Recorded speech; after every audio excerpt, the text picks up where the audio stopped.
Qizlarjonlar, ustimdagi shubani 1 millionga oldim. Lekin qaynonamga 500 mingga oldim deb aytaman. Qani reaksiyalarini ko'ramiz. Oyijon, Ha? yaxshimi? Yarashibdi. Voy, yarashibdi. Nech pul deb o'ylaysiz? Ha, nech pul? Atigi 500 ming so'm. 500 ming? Yo'q, Voy, unaqa bo'lsa, mana buni olingda. Qansingizga ham olib kelganing xo'pmi? Ola qoling. Hop. Yeb qo'ydim.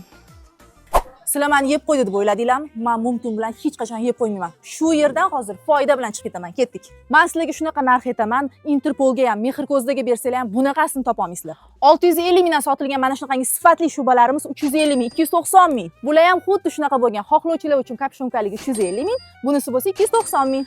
Aslida 200 minggacha sotilgan ushbu nimchalarimizni bugungi narxi 75 ming so'm. Lekin siz endi Alif Nasiya orqali atigi 25 ming so'mdan 3 oyga bo'lib to'lab olishingiz mumkin. 250 mingdan sotilgan ushbu nimchalar bugungi kunda Alpaka Uz do'konida bor yo'g'i 150 ming so'm. Qarang, bularni ham Alif Uzdan olsa bo'ladimi? Xohlagan narsani olsa bo'ladi. Hammasi Nasiyaga bersa bo'ladimi? Albatta. Ko'rdinglarmi? Voy, mana xuddi o'zimnikidan topdim. Bu qancha? 150 ming.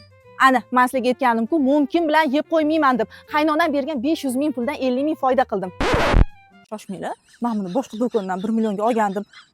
Shunda baribir 550 mingga yeb qo'ydimmi?